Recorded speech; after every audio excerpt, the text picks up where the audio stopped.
from being one. You're wrong, people. You're wrong because after today, after you leave through that door with your suitcase, you won't surprise me. It's not that you surprise me, eh? But think for 1 minute after all, what do you leave us? What do we have left? Or you? What about you people? What do you have left?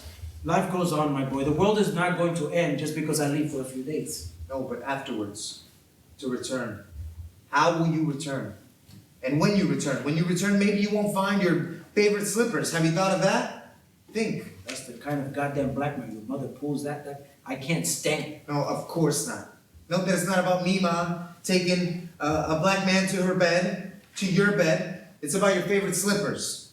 I have my reasons. I'm not going to go around asking permission or apologizing. After 2 or 3 days or a week, look at our home from afar and start getting closer and closer and closer until you're right by the door. Hear sounds inside, the steam cooker whistling, and you know the slippers are on the commode, one on top of the other. Then take the keys out of your pocket, choose one without looking, and instead of opening, know that your slippers are warm on the other side of the door, waiting for you, one on top of the other.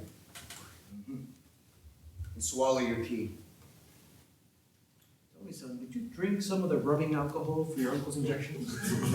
Being sure, people, that your son is on the other side of the door. Well, the problems are my slippers. And he's still there. Why do you think a man like you would swallow that key? I assume since I really wanted to go in, I'd just kick the door down. No, people. You swallow that key, you know why? Because it simply won't work anymore. Hear me well, Daddy. If you change the locks, I'll kick the door down. Do you hear me? I'll break it down with a kick. I swear by my mother. I bought this door, I did, with the sweat of my brow. I know. I bought it to open and close whenever I feel like it. Is that clear? Yes. I'm not a dog. I'm nobody's dog. Huh? It's getting late for you people. Please open up your ears and try to get this into your thick head, Dago. It's no longer about this poor sick man lying here who's your uncle, of this living corpse. At this stage in the race, Evaristo doesn't matter to me. Who would care? Who cares? It means nothing to no one, I promise you. You can keep calmly running your little infirmary, okay? This is now strictly about me. You know what, people? I get it. Now I get it. And you know what? I think that deep down, it's not even about you. No, it's not even about Uncle Evaristo or you. It's not about nothing or nobody, because deep down, you don't matter either. Not now. The important thing here is nothing. And I'm realizing it now. The intention is this. It's not about anything. The intention is there's nothing to understand. Let everything stay like this, up in the air. Uncle, Mima, you, me, the people, the house, the town. Can't you see? What matters is the air. Yes, that. A man is rotting, and the disciplined air disperses the pestilence across the whole town. Do you want a better example? Silence the pestilence, but smell it. Smell the pestilence, but silence it. Small town. Huge miasma. What pestilence are you talking about? Can't you smell it? Me? Nothing. I don't know if Pierre leaves for good. Good evening, brother. I'm here because I wouldn't be able to ever sleep again if I didn't come to tell you the good news myself. I'm here because deep down you're a beautiful person, brother.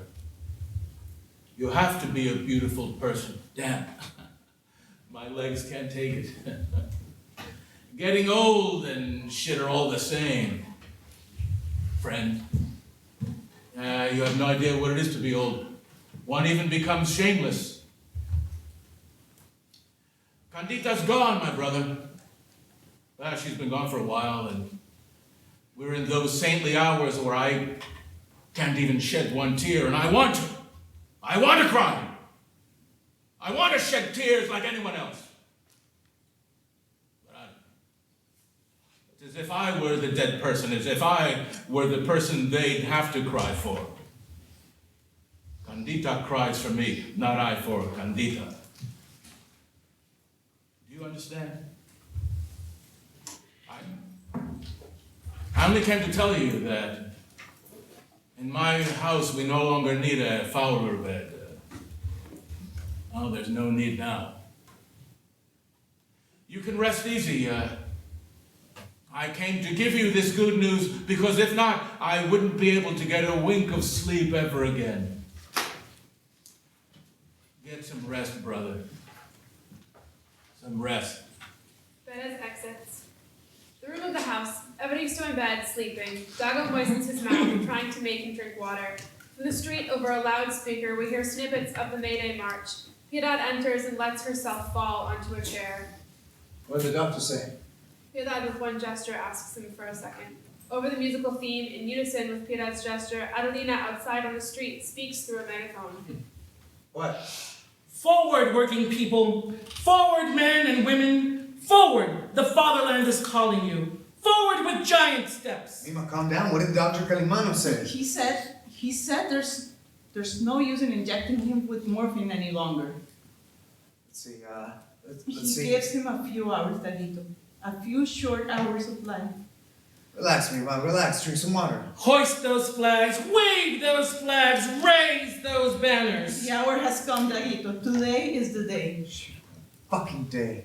I would prefer the 20th of August at 2 in the afternoon. Long live the socialist fatherland! Long live! Long live the workers of the world! Long live! Long live the 1st of May! Long live! Long live! Deep down, it will be better for him to finally rest, Mima. It's worse seeing him suffer there.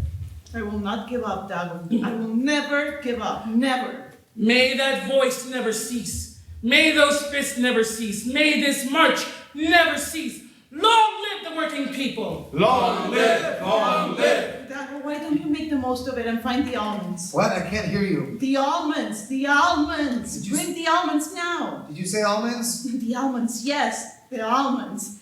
Take a basket and bring all the ones you can get. Yes, what else could we expect? Give me an arm! Alright! You want me to go right now? Yes, take advantage. Afterwards, we won't have time. Dago exits. Give me an E! E. Give me a B! B. Give me an O! O. Give me an L! L. Give me a U! U. Give me an S! S. Give me an I! I. Give me an O! O. Give me an N!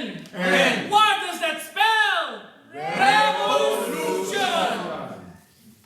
The dance of the island. My uncle has died, as you might have suspected. He died May 2nd at 1 minute before noon. He died after many years of being sick, after many days resisting the onslaught of disease. He died and was at least left with the consolation of dying near his people. He died, and as much as it pains us, we're happy. And if we had passed, he passed like that. And at least he wasn't killed. Evaristo, my uncle the Exile, was a man full of love. The next scene you will see is an old debt settled among loved ones, a scene that never happened. It is, let us suppose, what someone told me. There's always more, right? There's much more than supposedly was possible, or less. Let us place it then during my uncle's comatose state, in that infallible moment where life and death French kiss. Twilight. Evaristo lying down in his lethargy. Amador enters with a beautiful bouquet of flowers in his hands. Good evening. Who's there? Gita? Gita? Dago? Robespierre? Good evening, Evaristo. Who's that? I brought you flowers. Flowers? Flowers for what? Who asked for flowers? I'm not dead. I'm not dead yet. Who said anything about being dead, though? Hear that? Hear that?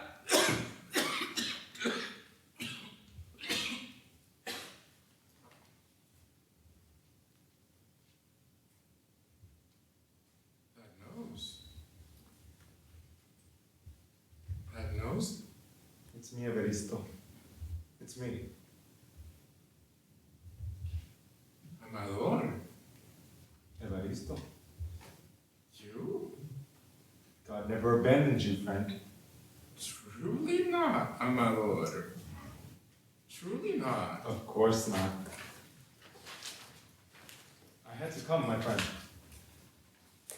No one would have noticed. No, nobody would have.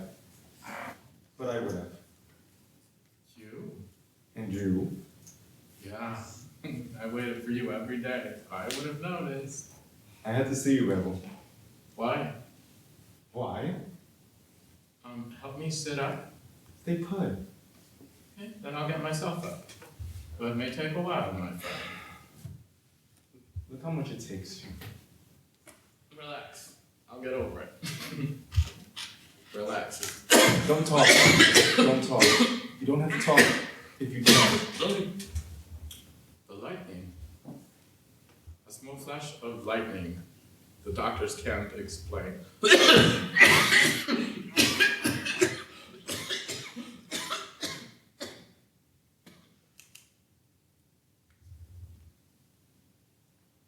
flowers at my feet, Amador. Yes, I can take them with me if you want, or throw them away right this No, minute. no, it's not that. Then what? Don't be ashamed of It's me. not, it's that they leave me with a strange taste in my mouth.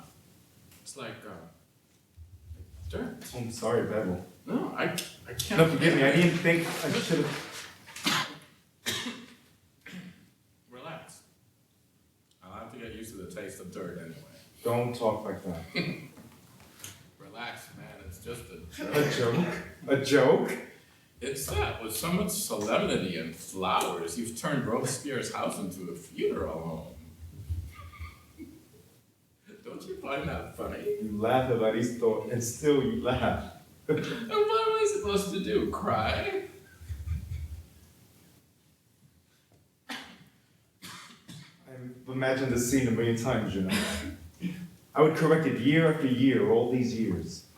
I would tell myself, it'll be like this and this way. It would happen here and there. It happened in so many different places, in so many different forms. I knew it was going to happen, I was sure of it. And that I was going to be able to one day, remember it one day, long after it happened.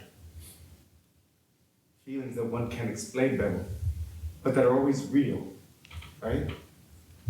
That give us direction. Look at you. Look at me. With the years, you kept getting older in my head, and I was getting older too.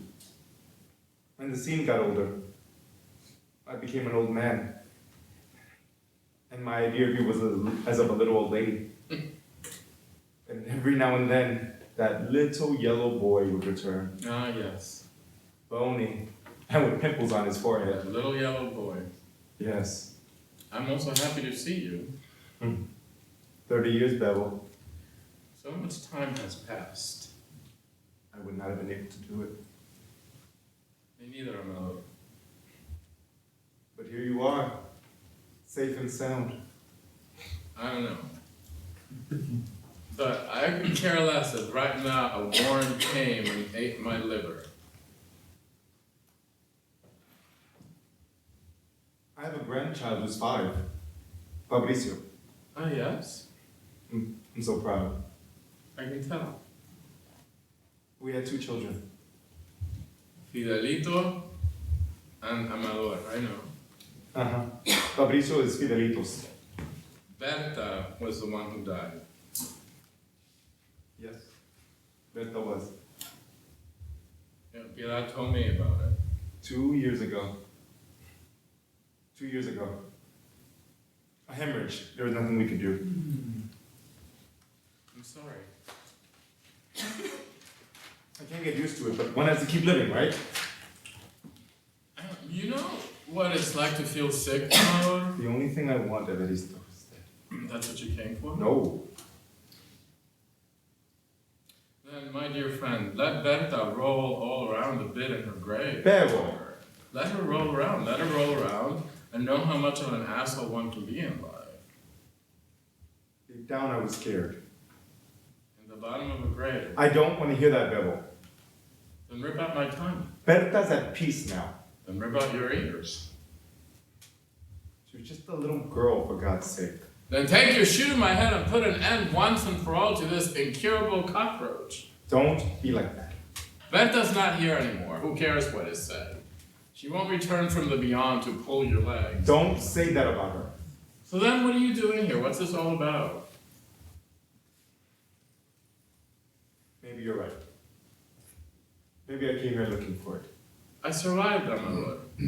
I survived it. For a little while, dragged by my feet, but I survived it. I just realized that.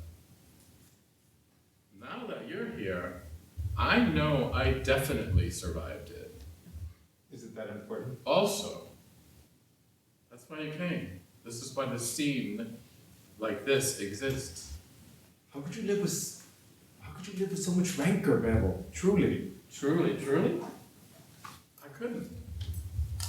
Or is that what you're seeing?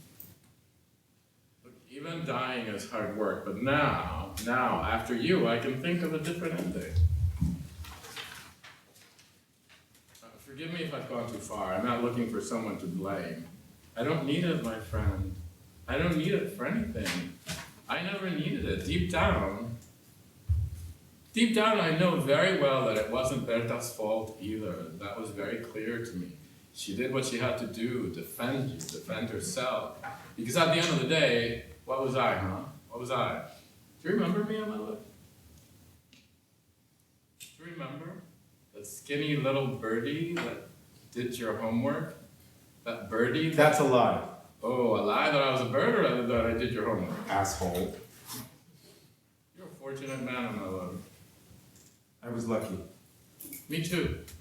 You? Yeah, me. After the pain of all these years, as much here as over there, the only thing that I had left to do was to give birth. And that I feel I was never going to be able to do by any means. Bebo. Give thanks to God for every day, for your children, for Fabricio, and for Berta. Also for Berta. I don't complain. I never complain. And better, much better. Today we're not settling any debts. Not today. Today we're describing something else, Amalo, or something, I don't know, different.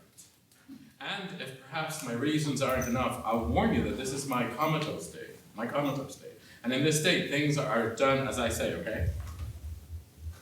Help me get up. Stop looking at me like a slaughtered goat. I have no thought of dying right now. I might be later. Well, perhaps never. Amador helps Evaristo sit up. That same night I ended it with Berta. I said whatever to her and I left. I said whatever ridiculous thing I said and I just left her seated on the sidewalk in front of her house. The following week I was taken in by the service. 3 years with a shaved head and digging tunnels from 7 in the morning till 5 at night. Every day. Even Sundays. I still remember your face at night. White as a sheet of paper and trembling. I never erased that face. Same old broken record. No. I'm just thinking out loud. But I heard you. I hear you, and I would not want to take an insult like that to the grave. We were boys. And here we go again. Nothing but boys, that's it. With our hair matted in mineral oil, seated on the banks of the meadow all day. Until the mile of lamplights lit up. You remember, Bebo? Our Prado without lines. Our Prado, without lines. Haven't they been born yet? What? The lions, Amador. No, but it's still a beautiful project. That suits me. Well, maybe one day. No. May God never allow it. I would put an end to our town's greatest ache. Could you imagine? And what about after, Amador? Your children, your grandchildren, the children of your grandchildren's children. What will be of the generations? Now, let the project live on. Like a mother never able to let her lion see the light of day.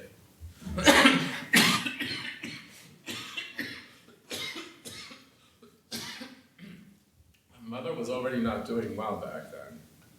They told her that the military service had taken me, and she died a few months after, with the ridiculous idea that service helps shape men up. Dad died in silence. He only spoke to ask for water, coffee, or a cigar. They said he lit one cigar with the other. Piedad, there where you see her, she was never again a person. The next day they put me in a boat with prisoners, with prostitutes, with vagrants, with madmen of all shapes and sizes. 200 people in a dinghy. It was just the start of what I lived through. Evaristo, do you want me to put you up higher on the pillow? Don't worry, just a little bit of dirt. Sure. No. After all, it's about pain. Even my pain hurts me. But you have to rest. I'm dying, my friend. You will die when God wills it. And what happens if I decide to never die? Never! Never! Rest, Evaristo. I'm dying of mother. But I'm dying here. You have no idea how much this life gives back to me. You have no idea how much it soothes me. Coffin in the middle of the room, flowers, candles, two people relatively close to the coffin, and Perez nodding off, asleep in a corner of the room.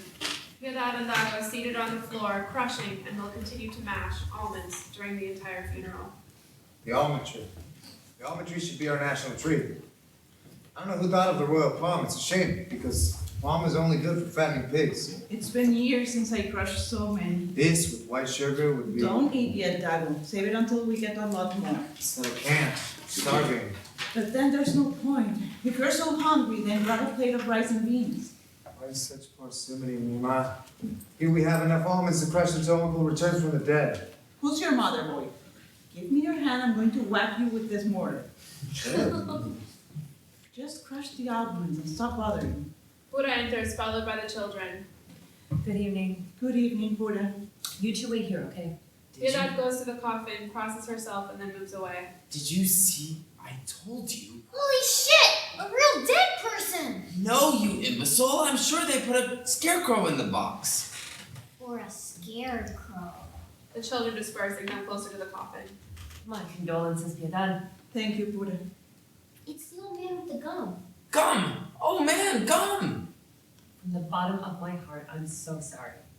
We did all that we could, and more. Better sit down, Buddha. Have some almonds. No thanks, Dago. I don't need anything after brushing my teeth. Offer some to the children, Dago. Get out of there, you little rascals. Teacher, what does he have on his face? Shit, I'm sorry, Piedad. It's these little ones, they drive me crazy. Don't worry. Do you kids want almonds? No, we're almost leaving. I want some! Me too. Eat as many as you want. I apologize for my boldness, Piedad, but since I know what you're going through, and since I know I came to tell you I have a free space in my mausoleum. Well, my family's mausoleum. We rent it out, so if you're interested, Yes? it's excellent. Standalone with a lock, no filtration, and just got a new paint job. Did you hear that, Dago? Perfect. Does that work for you then? Of course, Buddha, since we can't bury my uncle in the backyard. And I wouldn't charge you a cent, just so that remains clear, okay? But since it's a family property, do you understand, to avoid a misunderstanding? Yes, there's no problem, Buddha. How would it work? How would it work? Well, according to the necrological regulations, decomposition would take about 2 years, 250 pesos a month. There are some that charge 300, huh? But for baby you, Perfect.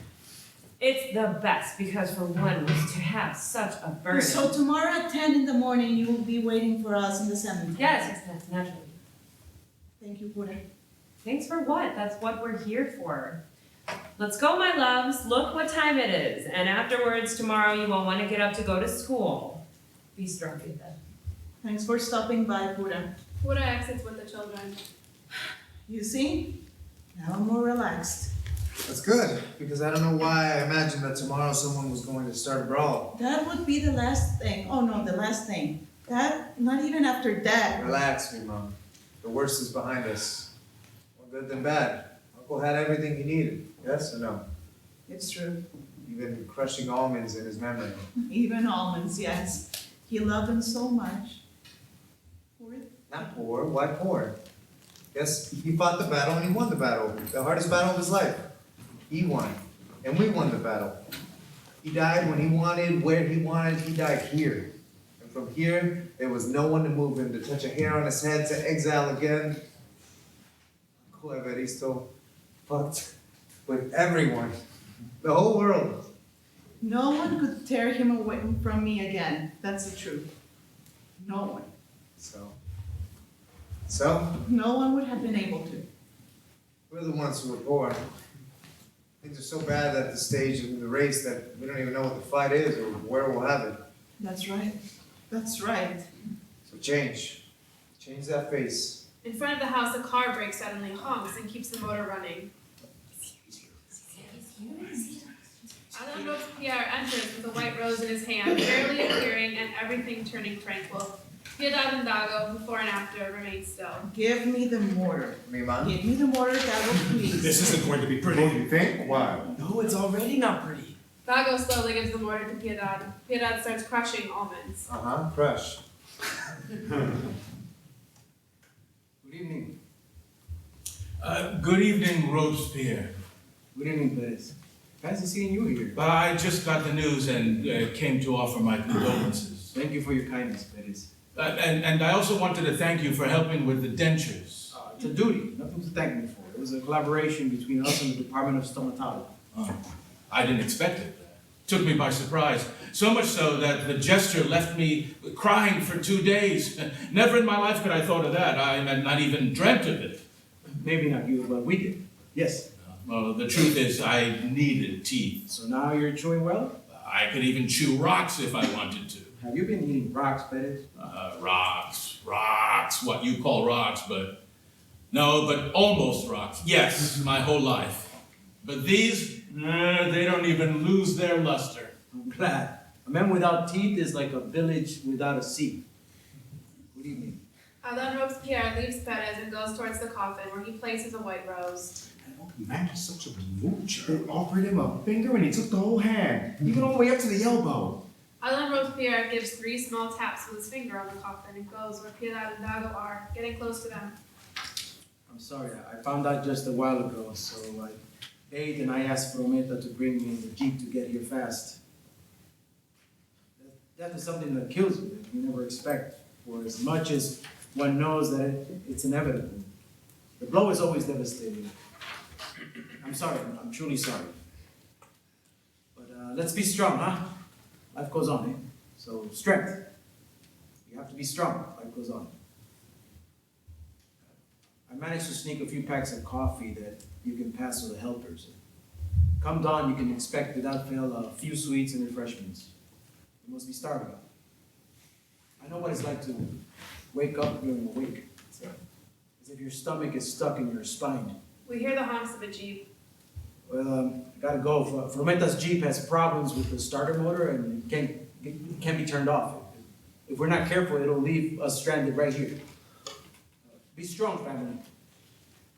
Dago gets up and takes the white rose from the coffin. People. Daguito, son, tell me, what's going on? Throwing the rose to Alain Robespierre's feet. We're not pigs. Insular dock. With the rental of the tomb, we managed well. Some months loose, some a bit tight, but the 250 pesos always appeared. At least we didn't have to sell another electronic appliance. Mom and me swore not to sell neither the fan or the refrigerator, who each brought us in their moments so much glory and sacrifice to our lives.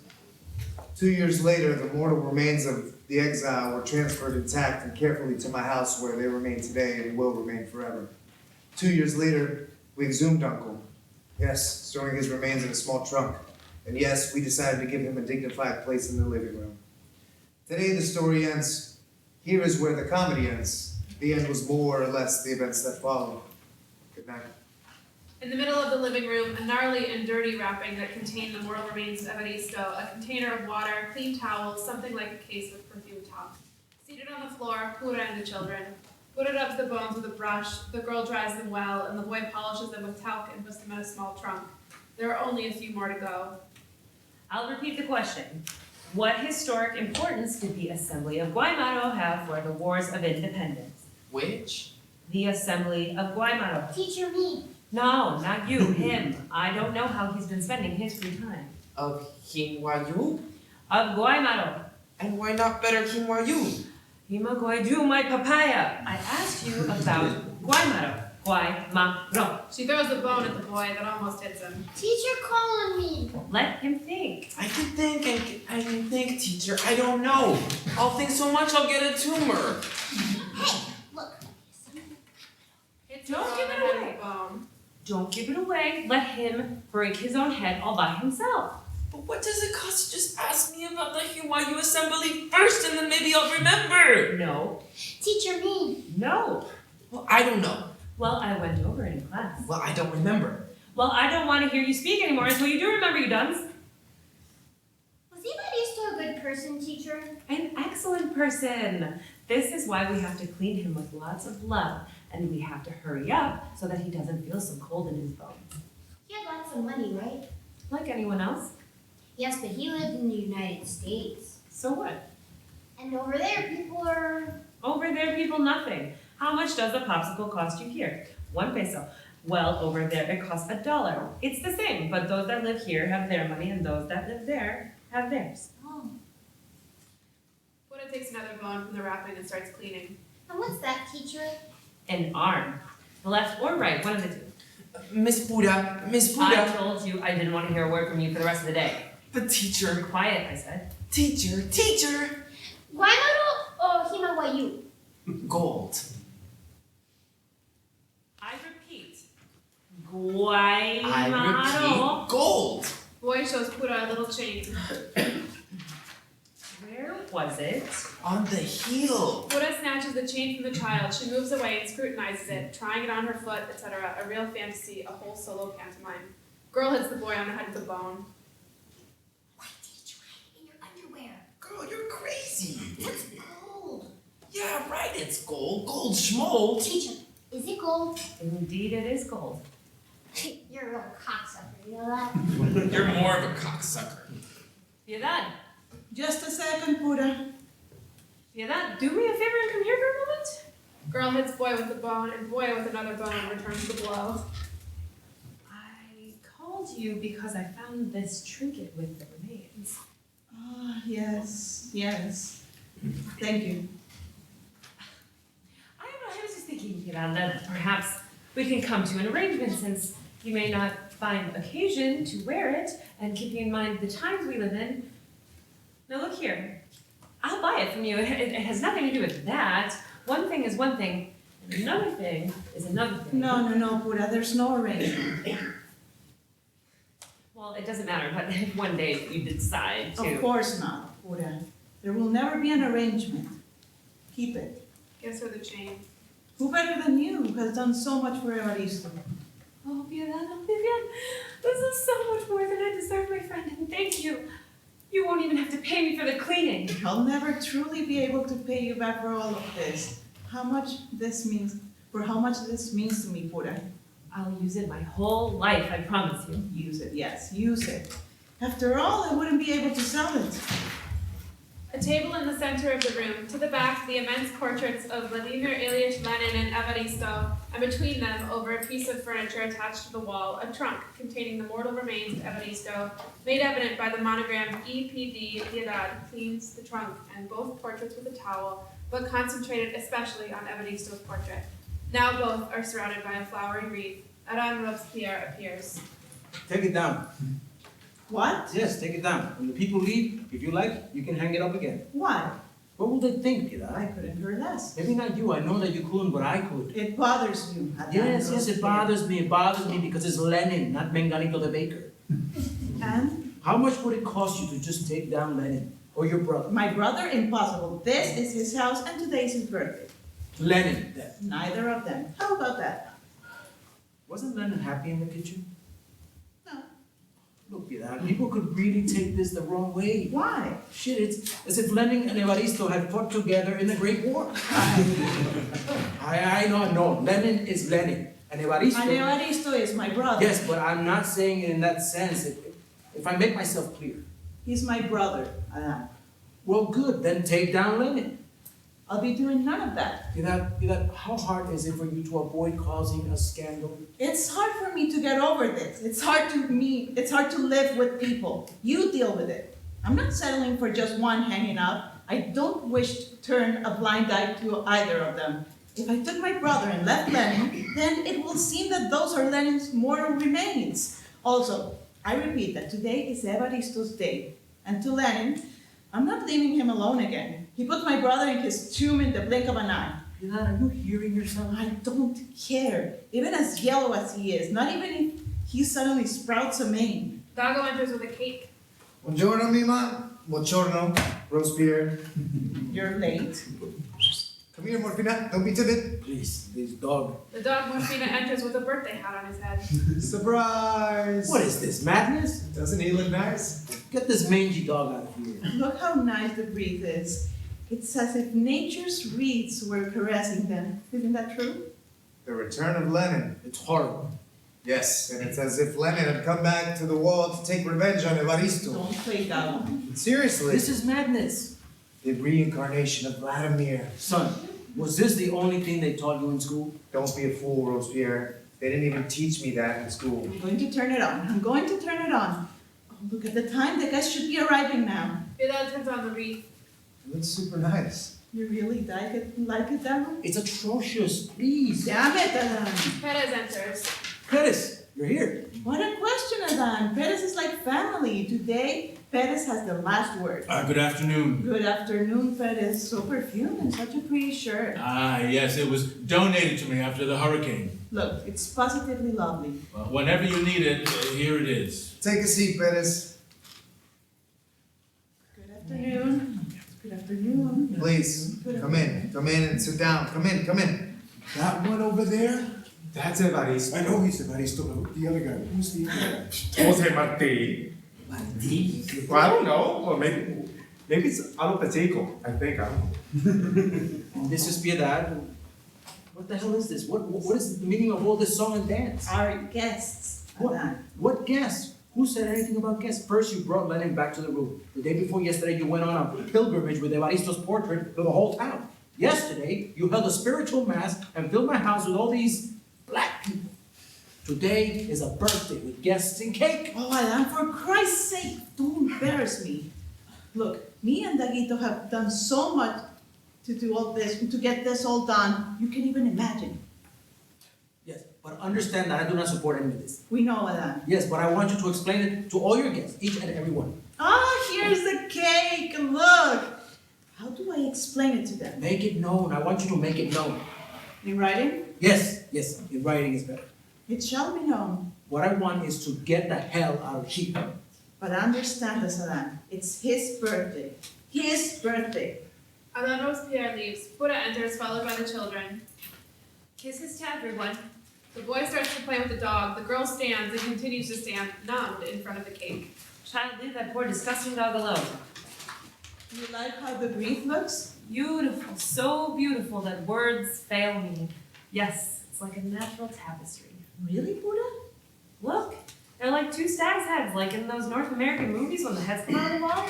Ah, yes. This is the latest in interior decoration, you know? Hey, teacher.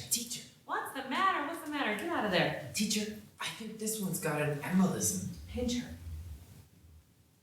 Whenever you want, Adelina. Piedad lights a candle in the center of the cake. Attention, please, attention. Lower the music, Daguito. Come closer, everyone. Good. Since, as you all know, today we commemorate another anniversary of the birth of Evaristo, and the pica cake concludes the story of Lenin Evaristo. Thank you all so much for such passionate participation. Dear Evaristo, by popular demand and previous agreement between the parties, we have given you this humble but sentimental homage to your memory and to your birthday. A popular popular mass, let us say, to unite us to you and to this very special day, and share on this sad joy, to celebrate your glorious days, historically noting what, for us, is a cause to rejoice. Rejoice, receive with love our tribute. Glory to the martyrs. Glory! Long live the 3rd of February. Long live! Long live Saint Evaristo. Long live! Long live!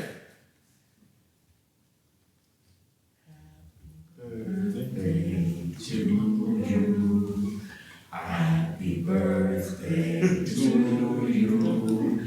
Happy birthday, Evaristo. Happy birthday to you. The music starts again. Madame Robespierre does not stop bothering with the plate and spoon and throwing insults. Piedad starts giving out pieces of the cake. The multitude have a great time around the cake. They dance, they scream, they push each other, they make sounds with their pots. The girl throws a piece of meringue at the boy, and the boy immediately retaliates. Cuba tries to stop them, and they get her too. Dago drives some meringue and hits Piedad, and she immediately grabs a piece of cake and throws it at Dago, but it hits one of the other people. Soon it all catches on with the multitude, and they start a meringue fight. The children not only shoot some meringue at Madame Robespierre, the multitude follows suit, all of them, as if in a firing line, pepper him with meringue. I'm a sick man, I'm a sick man. Suddenly someone, no one will ever know who throws, an egg that breaks right on top of Madame Robespierre's head. There's a deathly end to the activity. The eggs are here! How many will we get per person this time? The multitude shrugs.